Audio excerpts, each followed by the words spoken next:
नमस्कार दोस्तों, बाजार हाट न्यूज चैनल के एक नए एपिसोड में आप लोगों का स्वागत है। दोस्तों, यहाँ पे बैंक निफ्टी का ऑप्शन एनालिसिस और बैंकिंग स्टॉक एनालिसिस लेकर आपके सामने हाजिर हूँ 24 जनवरी 2022 के लिए, यानी कि सोमवार मंडे के लिए। कि बैंक निफ्टी में जो इतना गिरावट आया है और साथ ही लास्ट दिन फ्राइडे को हम लोगों ने देखा कि लास्ट अंतिम समय में 3:15 के आसपास में 3 बजे के आसपास में एक शार्प रिकवरी देखने को मिला। और वो रिकवरी कहीं ना कहीं एक सिग्नल, पॉजिटिव सिग्नल, कुछ लोगों ने ऐसा कहा, पूछा भी कि क्या यहाँ से अब ये रिवर्स हो सकता है कि नहीं हो सकता है, क्योंकि जिस तरह की रिकवरी आए नीचे से वो कहीं ना कहीं पॉजिटिव लोगों में एक उम्मीद पैदा कर रहा था। तो इसकी पूरी पूरी एनालिसिस करेंगे हम लोग यहाँ पे, और ऑप्शन को भी देखेंगे, चेन को भी देखेंगे, ऑप्शन चेन कॉल पुट सब देखेंगे। लेकिन सबसे पहले ये आप देखिए कि ये 15 मिनट का चार्ट है। कितने मिनट का चार्ट है? 15 मिनट का आपके सामने में चार्ट दिया गया। 15 मिनट का चार्ट में अगर आप देखेंगे एक दो कैंडल को अगर हम छोड़ दें तो मैक्सिमम टाइम ये गैप डाउन तो ओपन हुआ। वो गैप डाउन जो ओपनिंग हुआ है, उस गैप डाउन ओपनिंग के बाद ये एक रेंज में फंसाया अपने आप को। किस रेंज में फंसाया? एक रेंज में बना लिया, साइडवेज रेंज में। और ये दो रेंज बनाया इसने, है ना। इसने क्या बनाया? दो रेंज बना लिया। अब दो रेंज बनाने का मतलब है कि लोअर जहां पहली कैंडल का लो से ऊपर की साइड में जाता है, वापस दोबारा उस लो के पास में आता तो है, लेकिन नीचे ब्रेक नहीं कर पाता है। तो ये जब ब्रेक नहीं कर पाया तो जाहिर सी बात है ये इसका कहीं ना कहीं स्ट्रॉन्ग सपोर्ट जोन बताने की ये कोशिश कर रहा था। तो इसका प्राइस अगर हम लोग देखने की कोशिश करें तो 37,200, 37,200 का एक प्राइस आता है, जिसके नीचे ये जाने की कोशिश नहीं किया। वहीं से फिर ये बाउंस हो गया ऊपर की साइड में। दोबारा ये नीचे आता है और वो ठीक उसी 37,200 के पास से ये वापस ऊपर की साइड में जाता है। लेकिन ये जो गैप एरिया बना था, इस गैप को इसने फिल करने का कोशिश किया। आप लगभग अगर मान के चले तो कहीं ना कहीं इस गैप को ये फिल करने में थोड़ा सा चूक गया, सक्सेस नहीं हो पाया। 150 पॉइंट के आसपास से वो और अगर ऊपर निकल जाता तो 150 पॉइंट अगर और भी कवर करता यहाँ से, तो ये कहीं ना कहीं इस गैप को फिल कर लेता, लेकिन नहीं कर पाया। तो अभी हमारे लिए ये जो गैप वाला एरिया ना, वो अभी भी वैलिड है। इस गैप को फिल करना अभी इसको बचा हुआ है। अब देखते हैं कि ऊपर जो गैप फिल करेगा तो वो गैप फिल करने का एरिया क्या आ रहा है। तो वो ऊपर की तरफ में अगर एरिया की बात करें, हाई एरिया की बात करें, तो 37,800 वाला एक एरिया आता है जिसको इसको फील करना है अभी, है ना। वो गया नहीं है, पहुंचा नहीं है। और नीचे अगर एरिया, लो एरिया की हम बात करते हैं तो 37,200 के आसपास का एक एरिया आता है जिसके नीचे ये गया नहीं। अब हम 37,200 को भी यहाँ पे छोड़ देते हैं, हम राउंड नंबर में पकड़ते हैं 37,000 को। तो अब आप देखेंगे कि 37,000 को लेवल पकड़ा, 37,800 को ऊपर में हम पकड़ते हैं तो यहाँ से हम 800 पॉइंट का ये गैप बना चुके हैं। हम यहाँ क्या बनाए? 800 पॉइंट, 800 पॉइंट का गैप। अब ये 800 पॉइंट, अब ये 200 पॉइंट है 37,200, अगर इसमें हम एम माइनस करते हैं तो कुल मिला के 600 पॉइंट का गैप हमने बना लिया था।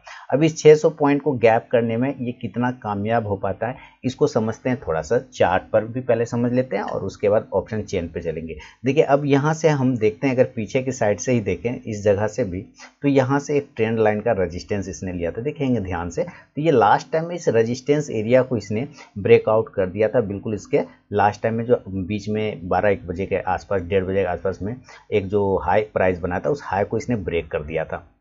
और यहाँ से एक ट्रेंड लाइन का रेजिस्टेंस भी लिया हुआ था।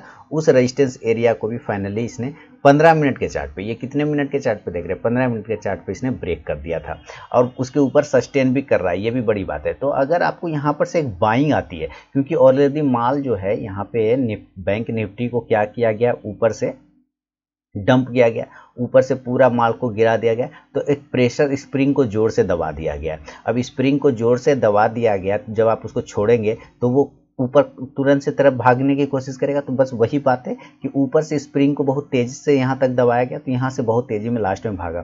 तो ये कामयाब ऊपर की साइड में हो पाता है कि नहीं? अगर ये 37,775, ध्यान से देखिए, और 37,800, ये दो एरिया के ऊपर अगर मंडे को, सोमवार के दिन 37,775 से 37,800 के ऊपर अगर ये निकलता है तो एक बाइंग अपॉर्चुनिटी फर्स्ट कंडीशन में तो बनेगा, जो कि आपको 38,000 तक के टारगेट देने की क्षमता रखता है। देखिए अब 38,000 इसका इंपॉर्टेंट साइकोलॉजिकल रेजिस्टेंस हो जाएगा, क्योंकि एक तो साइकोलॉजिकल लेवल तो वैसे भी होता है, और ऊपर के साइड में अगर आप देखेंगे तो यहाँ से भी ये 38,000 का एक रेजिस्टेंस एरिया डेवलप कर चुका है, जिसके पास से ये ऊपर में नहीं जा पा रहा है। तो आप ध्यान से इस एरिया को अगर आप ध्यान से देखेंगे तो ये 38,000 वाला यहाँ पे एरिया आपको मिल जाएगा। अब देखिए ये 38,000 के ऊपर यहाँ पे आ सकता है। तो इस कंडीशन में आपको यहाँ से 200 पॉइंट की रैली, एक तरफा रैली बन सकता है अगर ये 37,800 के ऊपर सस्टेन कर गया देन। तो आप यहाँ से कॉल ऑप्शन को बाय करने की कोशिश करें सॉरी दोस्तों। और कॉल ऑप्शन कितने स्ट्राइक प्राइस करेगा, तो आप 37,800 के भी स्ट्राइक प्राइस का ले सकते हैं, ये थोड़ा महंगा मिलेगा। और अगर 38,000 का लेते हैं तो ये थोड़ा सस्ता वाला कॉल ऑप्शन आपको मिलेगा। इंडेक्स अगर ऊपर चलेगा तो ये कॉल ऑप्शन प्रॉफिट देगा। याद रखिए मैंने फिर क्या बोला कि इसके ऊपर, इस एरिया के ऊपर निकलेगा तो आपको मूवमेंट बनना स्टार्ट हो जाएगा। क्लियर है। 38,000 के ऊपर अगर क्लोजिंग कर देगा, 37,775 से 800 के ऊपर तो बाइंग आएगी, और 38,000 के ऊपर अगर ये क्लोजिंग करता है तब ये और भी ऊपर 38,200 के लेवल आपको दिखाने की क्षमता रखता है। लेकिन अब दूसरा कंडीशन ये भी हो सकता है कि जिस तरह से ये अपर जोन में गया, नीचे आया, फिर ये अपर गया, अगर ये ओरिजिनल नहीं है और ये यहाँ से अगर ये ट्रैप करता है तो इस ट्रेंड लाइन, यहाँ वाला जो हमारा ये ट्रेंड लाइन है ना, ये इस ट्रेंड लाइन के अगर ये नीचे दोबारा आता है तो इसके नीचे फिर सेलिंग बन जाएगा।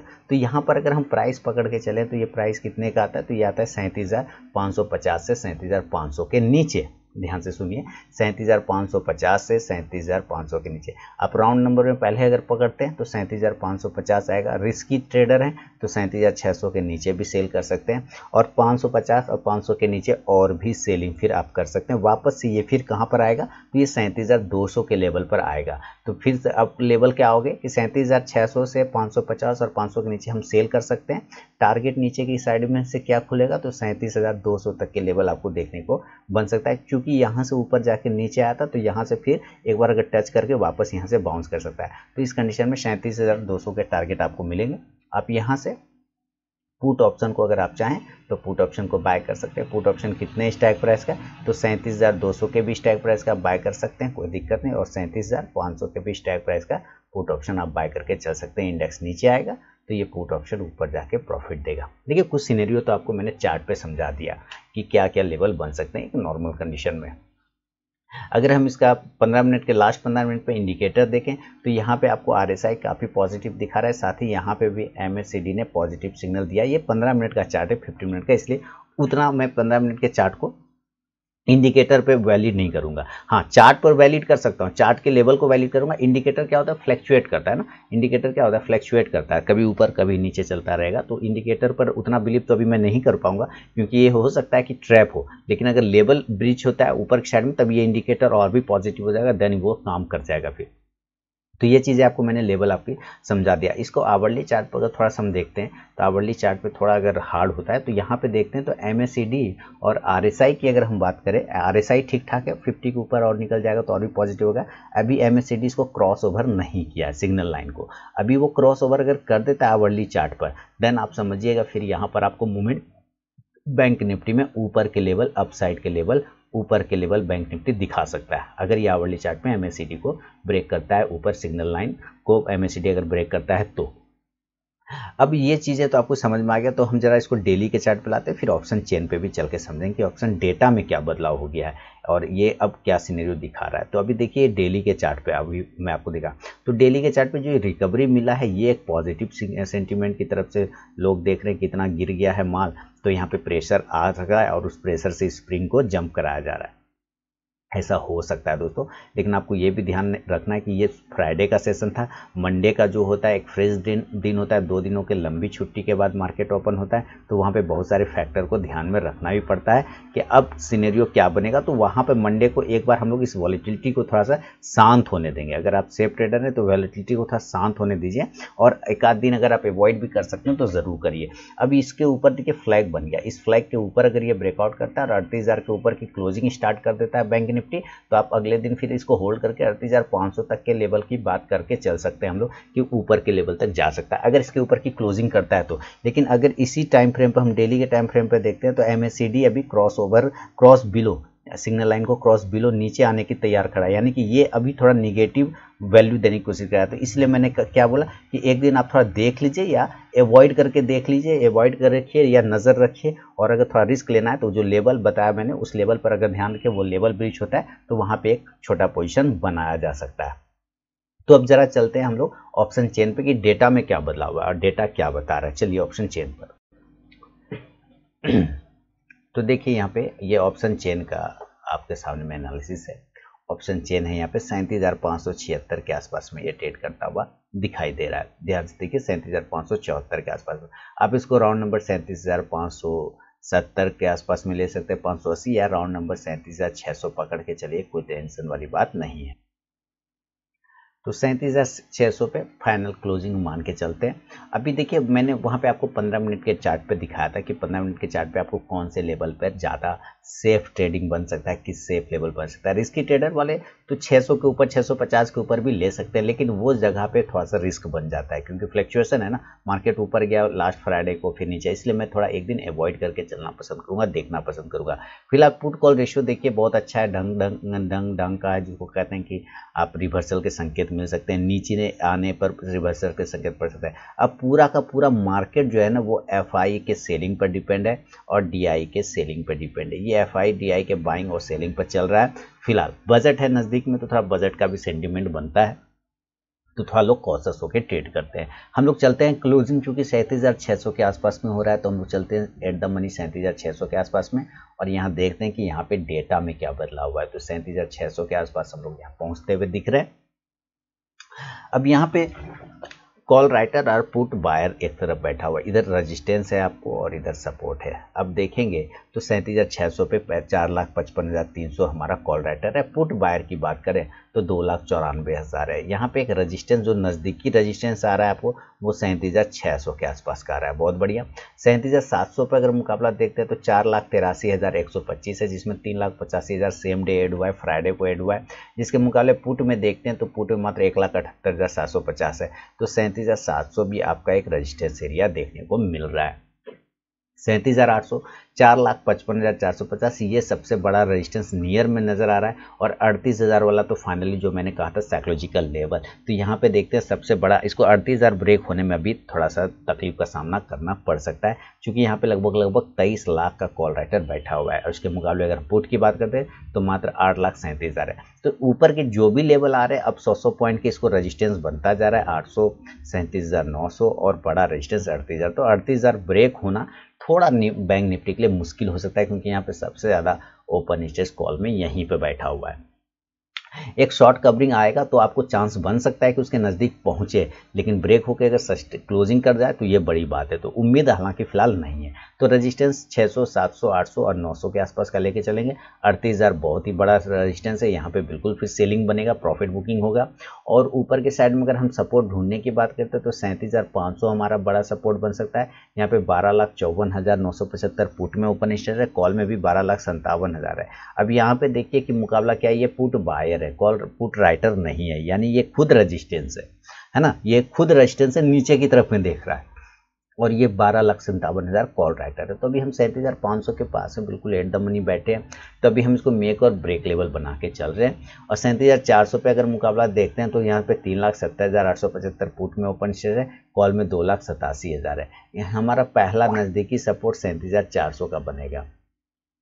इसके अलावा हम 37,300 का बात करते हैं तो 37,300 पे हम 4,58,850 पुट में ओपन शेयर है, कॉल में 1,61,000 है। आपको मैं ज़्यादा टाइम नहीं लूँगा, सीधा सीधी एक बात कहूँगा कि 37,000 हमारा सबसे बड़ा सपोर्ट होगा, क्योंकि यहाँ पे सबसे ज़्यादा ओपन शेयर इसी जगह पे 16 लाख के आसपास में। और इसके मुकाबले हम कॉल का बात करें तो मात्र 3,28,000 है। तो हम 37,000 एक बड़ा सपोर्ट है, इसके नीचे गिरने पर हम 36,500 तक जा सकते हैं आराम से। उसके पहला सपोर्ट और अच्छा सपोर्ट अगर ढूंढेंगे इससे पहले 37,000 से पहले तो वो 37,200 का है, जिसके पास में हम लोग फ्राइडे को 2 बार गए और वहाँ से बाउंस हो गए। तो यहाँ पे देखते हैं 3,95,650 पुट में ओपन शेयर है, कॉल में मात्र 66,000। तो मैं 37,200 को मानूंगा बढ़िया सपोर्ट, और उसके बाद सबसे बड़ा सपोर्ट जो है वो 37,000 के आसपास का होगा। 37,000 के नीचे जाने पर रहने पर 36,500 के लेवल आ जाएंगे, और जब तक इसके ऊपर टिके रहेंगे तब तक हम एक बाउंस की उम्मीद कर सकते हैं। पॉजिटिव तो नहीं कहेंगे, लेकिन बाउंस की उम्मीद कर सकते हैं जब तक 37,000 के ऊपर। इसके नीचे टूट गया तो 500 पॉइंट आपको आराम से दे देगा नीचे के साइड में। तो ये है अभी ऑप्शन डेटा पे रेजिस्टेंस काफ़ी ज़्यादा तगड़ा है, 38,000 ब्रेक नहीं होना है, और नीचे 37,000 भी टूटने में अभी थोड़ा सी उसको दिक्कत है। तो 37,000 और 38,000 पॉइंट में अभी बैंक निफ्टी घूमता रहेगा। चलते हैं चार्ट पे, देखते हैं वहाँ क्या बनता है। तो दोस्तों अभी जैसा कि ये फ्लैग में दिख रहा है और नीचे से एक डोजी बना के ट्रेड करने की कोशिश कर रहा है। अगर ये ऊपर के साइड में गैप अप खुल जाता है, मार्केट किसी कारण बस गैप अप चला जाता है, तो मैं ज़्यादा उतना परेशान तो नहीं रहूँगा, लेकिन मैं चाहूँगा कि ये अगर गैप अप खुलता है तो 38,000 के पास खुले, तभी एक कंफर्ट एरिया मिलेगा सेल करने के लिए, क्योंकि ये सेल ऑन राइज का मार्केट है। अभी फिलहाल जो है क्या है, सेल ऑन राइज। मैं कितने बार से बोलता चला आ रहा हूँ कि भाई सेल ऑन राइज है, जब भी राइज करे सेल मार दो। तो 38,000 के पास जैसा कि अभी आपने ऑप्शन डेटा देखा, तो मैं कंफर्ट रहूँगा यहाँ पे सेल करने के लिए। तो अगर ये गैप अप 38,000 के पास खुलता है तो यहाँ पे ज़रूर एक बार सेलिंग का पोजीशन बनेगा। 37,900 से लेके 37,700 के एरिया तक आराम से नीचे की साइड में आ सकता है। हालांकि आने का तो 37,600 तक भी आ जाएगा, लेकिन 700 तक मैं कंफर्ट हूँ, यहाँ पर प्रॉफिट बुक कर सकता हूँ, क्योंकि हाई का अगर हम देखते हैं तो 37,750 का ही इसने हाई भी लगाया हुआ था, है ना, 37,740 के आसपास। तो मैं 37,700 पे एक बार एग्जिट करने की कोशिश करूंगा। आप यहाँ से पुट ऑप्शन को अगर बाय करना चाहें तो ज़रूर पुट ऑप्शन को बाय करें, और पुट ऑप्शन 38,000 के स्ट्राइक प्राइस का लेके चल सकते हैं। इंडेक्स नीचे आएगा तो ये पुट ऑप्शन ऊपर जाके प्रॉफिट देगा। और अगर गैप डाउन खुल गया तो अभी मैंने आपको दो लेवल दिखाए कि अगर गैप डाउन होता है नीचे की साइड में तो एक बहुत ही तगड़ा सपोर्ट है उसको 37,000 वाला। अगर ये 37,000 के पास ओपन होता है और 37,200 के बीच में ओपन होता है तो ये एरिया एक जगह पे है जहाँ पे आप रिस्की एरिया है, जहाँ रिस्की लोग बाय कर सकते हैं। क्योंकि पिछले बार फ्राइडे को हमने क्या देखा कि ठीक 37,200 के लेवल से ही ऊपर भागा है, तो यहाँ पर एक बाइंग एरिया बनेगा। लेकिन फिर से एक डिस्क्लेमर है कि आपको 37,000 के ऊपर तक में ही बाइंग करना है, 37,000 के नीचे निकल गया तो सेलिंग करना है। तो 37,000 37,200 के ऊपर हमारा बाइंग एरिया रहेगा, और उस कंडीशन में जो टारगेट ऊपर खुलेगा वो 37,500 तक के टारगेट आपको देखने को मिल सकता है। आप यहाँ से फिर क्या कर सकते हैं कि कॉल ऑप्शन बाय करके चल सकते हैं। 37,500 का भी कॉल ऑप्शन बाय कर लेंगे तो कोई दिक्कत वाली बात नहीं है। इंडेक्स ऊपर तो ये कॉल ऑप्शन भी ऊपर जाके प्रॉफिट देगा। तो ये फिलहाल ओवरऑल बैंक निफ्टी का एनालिसिस है। जो 1000 पॉइंट के रेंज में बैंक निफ्टी 38,000 ऊपर के साइड में रेजिस्टेंस ले लिया है, नीचे सपोर्ट बढ़िया सा दिखा रहा है ऑप्शन चेन पे 37,000 का। ये 1000 पॉइंट का है, तो मैं कोशिश करूंगा कि मंडे को एक बार वॉच करूं, अच्छे से ढंग से देख लूं इसका मूवमेंट क्या बनता है, क्योंकि काफ़ी ज़्यादा फॉल हो चुका है। तो ये काफ़ी पंप किया गया ऊपर से, तो हो सकता है स्प्रिंग की तरह ऊपर भागे। तो मैं इसको पहले ऑब्जर्व करने पसंद करूंगा, उसके बाद ही डिसीजन लेना पसंद करूंगा। अब जरा बैंकिंग स्टॉक को देख ले दोस्तों। तो बैंकिंग स्टॉक में सबसे पहले एयू स्मॉल फाइनेंस बैंक को देखेंगे। एयू स्मॉल फाइनेंस बैंक का अगर चार्ट को समझने की कोशिश करें तो काफ़ी अच्छे तरीके से ये सपोर्ट लेने की कोशिश तो कर रहा है अपने ट्रेंड लाइन का। अगर देखिए, अगर ये अपने लोअर लेवल को ब्रेक करता है लगभग 1220 रुपये को, तो ये कमजोर होगा। 1220 से 1200 का एक इंपॉर्टेंट सपोर्ट है, उसके नीचे आने पे ये खराब होगा और उसके नीचे सेलिंग भी बनेगा। लेकिन जब तक उसके ऊपर है, उस प्राइस के ऊपर है, यहाँ पे घबराने वाली कोई बात नहीं है। एक्सिस बैंक की बात करें तो एक्सिस बैंक में भी सेम वही कंडीशन, जो भी पैटर्न बन रहे सारे पुल बैक रैली के पैटर्न बनते हुए नजर आ रहे हैं। अगर ये पुल बैक सक्सेस होता है तो इसको 700 के नीचे नहीं आना है, 720 के ऊपर जाने के बाद फिर पॉजिटिव हो जाएगा। बंधन बैंक देखिए, ये लॉस से प्रॉफिट में आने वाली कंपनी है। अभी जो इसने रिजल्ट अनाउंस किया उसमें उसने अपने आप को प्रॉफिटेबल बताया, यानी कि इसका लॉस कम हुआ है, प्रॉफिट में ये कंपनी आया है। तो मुझे लगता है इसका इम्पैक्ट पड़ना चाहिए सोमवार को। अगर ये ऊपरी जोन को ब्रेक करता है, हालांकि मेरा स्विंग ट्रेडिंग का कॉल तो टारगेट डन हो गया, अगर ये 305 से 6 के ऊपर ब्रेक करता है तो इंट्राडे 310 से 15 तक के टारगेट दिखाएगा। बैंक ऑफ बड़ौदा अब 98 के ऊपर सस्टेन करेगा, उसके बाद ही कुछ पोजीशन बनेगा, अदरवाइज छोड़ देंगे। बैंक ऑफ बड़ौदा को भी हाथ नहीं लगाएंगे। नीचे की तरफ साइड में 91 से 90 का एक सपोर्ट है, अगर उसके नीचे ब्रेक करता है तो कमजोरी होगा। Bank of India up side में अब 56 के ऊपर जब तक क्लोज नहीं करे तब तक कोई भी पोजीशन नहीं लेंगे। थोड़ा सा गिरावट के आसार दिखा रहा है, लेकिन कोई बात नहीं है, यहाँ से बाउंस भी बन सकता है। अगर 52 के नीचे सस्टेन करेगा तो सेल होगा 50 के लिए, अदरवाइज यहाँ से अप साइड में मूवमेंट 53 के ऊपर से निकलेगा तो 54-55 तक के भी टारगेट दिखा सकता है। कैनरा बैंक की बात करते हैं। कैनरा बैंक नीचे के एरिया देखिए, मैंने फ्रेश चार्ट लगाया इसलिए सारे ड्राइंग मेरे खत्म हो गए यहाँ से, तो खैर कोई दिक्कत नहीं। 210 के नीचे कमजोरी हुआ, अदरवाइज कोई दिक्कत वाली बात नहीं है। 215 और 20 के ऊपर सस्टेन करता है, करते रह जाएगा तो ये पॉजिटिव हो जाएगा। फिलहाल 215 के पास तो इसकी क्लोजिंग है, हमें उसके ऊपर चाहिए 220 का। अगर 220 के ऊपर निकलना स्टार्ट हो जाए तो ये पॉजिटिव हो जाएगा Canara bank. City union bank अभी एक रिवर्सल बन सकता है, एक rounding bottom pattern, rounding top pattern बनाया अप साइड से। अगर आप यहाँ पे देखेंगे तो एक राउंडिंग टॉप पैटर्न बनाया, इस जगह यहाँ से इसको बाउंस होकर ऊपर की साइड में निकलना चाहिए, यानी अप साइड में 143.44 के ऊपर गया तो वापस 148 से 50 के टारगेट दिखाएगा।